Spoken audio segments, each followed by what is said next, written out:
Kylian Mbappé a répondu en interview à la vidéo polémique qu'a fait la fédération belge sur lui et sur l'équipe de France et on va voir tout ça dans cette vidéo. Salut à tous les gars, c'est Azial. Aujourd'hui on se retrouve pour une nouvelle vidéo actu équipe de France où dans cette vidéo on va voir la réaction de Kylian Mbappé par rapport à la fameuse vidéo polémique. D'ailleurs on en a fait une vidéo qui est sortie hier. Si vous voulez avoir un petit peu plus d'informations sur cette vidéo, voilà, vidéo à but humoristique de base avant le France-Belgique qui se joue aujourd'hui. D'ailleurs je sais pas dans quel état vous êtes, moi personnellement.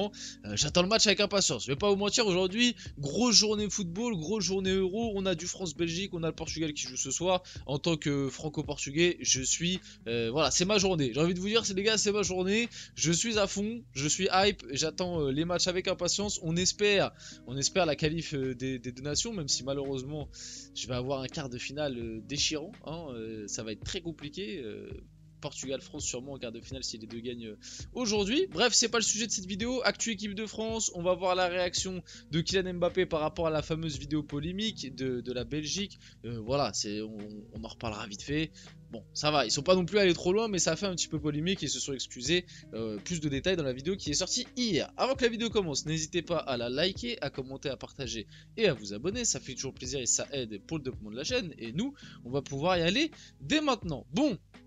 La réaction d'Mbappé est quand même assez marrante. En gros, pour faire simple, tout le monde sait, on l'a vu, la fédération belge a organisé un petit truc avec un humoriste, je sais plus c'est quoi le nom, avec un humoriste en gros qui est venu, ils ont fait une petite chanson et un petit sketch entre guillemets avant le France-Belgique pour entre guillemets voilà, envoyer des petits pics à l'équipe de France et notamment Kylian Mbappé. Et dans la vidéo, en gros, il y a un moment où, je sais plus c'est quoi les paroles exactes, mais l'humoriste belge dit à Amadou Onana, Mbappé, tu vas lui casser le tibia, et après ça chante Amadou Onana, en mode Onana va casser le tibia d'Mbappé, ce qui a été un petit peu mal vu, mal perçu, ça a fait une mini polémique, on en a parlé comme je l'ai dit un peu plus tôt dans la vidéo, dans une vidéo qui est sortie hier.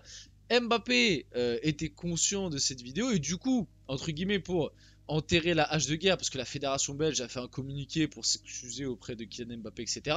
Un journaliste belge, là en interview, du coup c'est le screen que vous avez juste devant vous, un journaliste belge a demandé à Kylian Mbappé si, à la fin du match, il allait échanger du coup son maillot avec Amadou Onana, histoire de enterrer la hache de guerre, entre guillemets, qu'il n'y ait pas tu vois, de haine, etc. Tu vois, pour vraiment enterrer le truc et que ça finisse sur une bonne image et voilà, que ça ait une bonne fin, que ça se termine là-dessus en bon terme. Et Kylian Mbappé a eu une réaction absolument légendaire. Je vous invite à aller voir la vidéo. C'est vraiment, il lui dit, est-ce que à la fin du match, vous allez aller voir Amadou Onana et échanger votre maillot avec lui? Mbappé le regarde, il dit, qui? Après il dit, Amadou Onana. Après il dit, qui ça? En mode Mbappé, il sait pas c'est qui Amadou Onana. Alors bon, est-ce que il a pas compris? Est-ce que il connaissait vraiment pas le joueur? Ou est-ce que il a fait semblant pour faire blaire parce que justement peut-être qu'il a vu la vidéo et qu'il avait un petit peu le seum? Il y a plein de solutions possibles, il y a plein de réponses à cette question. On ne saura pas vraiment la vérité. Après, quand le journaliste lui répète Amadou Onana, notre milieu de terrain, et là Mbappé fait un petit sourire, il fait ah oui, d'accord, j'avais pas compris. Donc bon. Voilà, après on connaît, Mbappé des fois c'est les caméras, l'acteur, moi je pense que il avait compris, c'est juste qu'il voulait faire pas son intéressant, mais voilà, il voulait en mode faire qui ça, tu vois, en mode pour montrer que, bon voilà, pour envoyer un petit message déguisé, ou peut-être juste qu'il avait pas compris au début, peut-être qu'il avait pas compris, ou peut-être qu'il connaît pas Amadou Onana, c'est aussi une possibilité parce que on a vu la fameuse interview de Didier Deschamps qui parle de l'attaque belge. Alors franchement, je suis obligé de parler de vite fait de cette interview. Elle est légendaire. On pose la question à Didier Deschamps. Je sais pas si vous avez vu cette vidéo aussi, mais si vous l'avez pas vue, je vous invite à essayer de la retrouver, à la regarder. En gros, on pose la question à Didier Deschamps. Oui, qu'est-ce que vous pensez des forces offensives de la Belgique, etc. Et franchement, la réponse, elle est légendaire parce qu'il dit ah oui, la Belgique, ils ont de très bons joueurs offensifs. Ils ont Lukaku, ils ont De Bruyne. Donc de Bruyne, voilà, je sais pas qui c'est, je sais pas, vous connaissez vous De Bruyne. Ils ont Joku, non Joku, il dit ils ont Joku, donc moi je connais Doku, je connais pas Joku, et ils ont Loukebalo.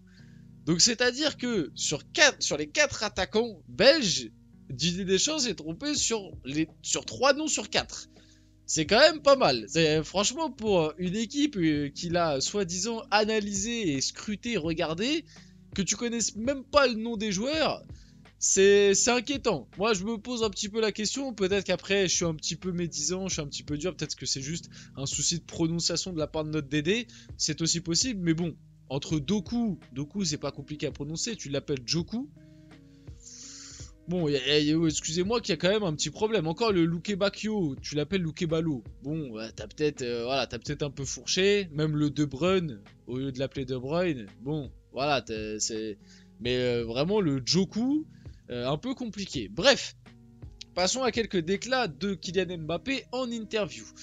Jouer avec un masque, c'est une horreur absolue. Au dernier match, j'avais l'impression d'être en 3D et d'être invité à l'Euro en VIP. Ça, c'est quelque chose que je vous avais toujours dit, les gars. C'est que déjà qu'Mbappé n'arrive pas en forme à cet Euro, en plus de ça, le masque ne va pas l'aider. Et moi, c'est quelque chose qui me fait vachement peur parce que Didier Deschamps a quand même basé cette équipe principalement sur l'état de forme et sur les différences individuelles de Kylian Mbappé. Et quand tu bases une équipe autour d'un mec et que ce mec là n'est pas en forme et n'est pas à 100%, généralement ton équipe va se casser la gueule. Et bizarrement, les phases de poule de l'équipe de France n'ont pas été bien abordées du tout, que ce soit en termes de jeu ou en termes de résultats. Ça reste quand même très très décevant. Tu finis deuxième de poule, on le rappelle quand même, ce qui te fait affronter la Belgique et un dernier match face à la Pologne qui est quand même assez honteux.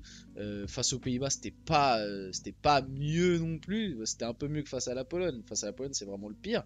Mais t'as été bousculé dans tes 3 matchs de poule. T'as un Mbappé qui, même sans masque sur le premier match, il y avait vraiment beaucoup de choses à redire de négatif. Bon, il y avait aussi du positif, mais il y avait quand même beaucoup de négatifs. Et là, maintenant qu'il est avec son masque, il a changé plein de fois de masque. C'est compliqué de s'habituer, comme il a changé plein de fois. Ouais, il y a plein de questions qui se posent autour de l'organisation de l'équipe de France, du niveau de Kylian Mbappé dans cet Euro. Est-ce qu'il va pouvoir rehausser son niveau là dans les matchs importants de l'équipe de France qui vont arriver, tu vois? Moi, je l'espère. Et de toute façon, l'équipe de France, pour moi, aura pas le choix. Si tu veux aller au bout de l'Euro, on l'a remarqué direct dès les phases de poule. Si t'as pas un grand Kylian Mbappé qui est là pour marquer les buts, dans cette équipe, t'as l'impression que personne n'est capable de marquer ou quasi personne. Et ça, c'est plutôt inquiétant. Même du coup, ça pose aussi la question. Est-ce que Deschamps ne s'est pas trompé en voulant tout donner les clés à 100% à Mbappé? Parce que tu le vois bien du coup que maintenant tu as l'impression que dès qu'il n'est pas là, c'est une catastrophe sans nous. Donc Kylian Mbappé, s'il faudra qu'on me touche le nez pour aller en quart de finale, il est déjà cassé, il ne va pas se casser plus. En vrai, j'ai bien aimé cette décla. J'ai bien aimé la façon dont il a dit, ça fait un petit peu... Bon, même si c'est sûrement de la com, mais ça fait un petit peu capitaine courage, tu vois. Le fait qu'il... Alors bon, je suis peut-être très crédule, mais le fait qu'ils viennent dire en conférence de presse, bon bah voilà, s'il y a besoin que je me fasse mal au nez pour qu'on passe en quart, il n'y a pas de souci, de toute façon il est déjà cassé, ça pourra pas être pire, voilà, j'aime bien. Vous voyez, vous dites que je critique souvent Mbappé, bah franchement cette déclat là, je trouve que c'est plutôt une bonne déclat de capitaine, voilà, de faire entre guillemets le soldat, même si bon, dans les faits ce sera peut-être pas vrai, sur le terrain il aura peut-être pas cette mentalité, cette attitude là, mais au moins le dire et tout, je trouve que ça fait un peu état d'esprit en mode bon les gars, je vous emmène avec moi, on va y aller, tu vois. Quitte à me faire encore plus mal au nez, je l'ai déjà cassé, je suis prêt à aller me faire mal et même si on me touche le nez, c'est pas grave. Voilà, bon, on va pas rester plus de temps que ça sur cette décla, mais j'ai bien aimé personnellement. Petite info, Paul Pogba et Blaise Matuidi seront en Allemagne pour soutenir les Bleus demain face à la Belgique. Information que je trouve quand même plutôt sympathique, non? On va avoir des anciens français qui vont être là, des internationaux français qui vont être là, très récents en plus, qui vont être là pour soutenir l'équipe de France face à la Belgique. Bon voilà, je vous ai mis l'information. Je trouve ça plutôt sympathique et revoir Polo Paul et Blaisou, ça fait quand même plaisir, même si malheureusement c'est pas sur le terrain, surtout pour Polo Paul, parce que Bon bah Blaisou c'est une retraite, mais on sait que Pogba, voilà. William Gallas donne son avis sur la charnière Upamecano Saliba et on va finir là-dessus. Je les trouve assez complémentaires et solides. Dans les duels sur l'homme, dans les 1 contre 1, ça ne passe pas. Dans le domaine aérien, c'est dominant aussi, à l'exception de l'action de Lewandowski où Saliba a été devancé. Upamecano a d'énormes qualités physiques, mais il doit encore progresser dans la continuité de ses matchs et ne pas commettre cette petite erreur qui peut faire la différence. Moi, comme vous le savez, si vous suivez les vidéos, personnellement, j'aurais préféré une défense Saliba-Konaté. Maintenant, c'est vrai que pour le moment, la défense Upamecano Saliba tient la route, mais j'ai pas 100% confiance non plus. Pour moi, justement, là, William Gallas, pardon, je sais pas pourquoi je dis de ça. William Gallas dit que dans les duels aériens et tout, ils sont impériales. Moi, je trouve pas. Je trouve que dès que tu vas jouer un attaquant, tu vois, là, par exemple, face à la Belgique, Lukaku, j'ai très peur sur les duels de ces deux-là face à Lukaku. Je peux me tromper, mais un Konaté, pour moi, aurait fait un petit peu plus de bien par rapport à ça. On va finir la vidéo là-dessus. J'espère que cette vidéo vous a plu. Si les gars, n'hésitez pas à la liker, commenter, partager et vous abonner. Les gars, c'était Azial. On se retrouve très rapidement pour une prochaine vidéo.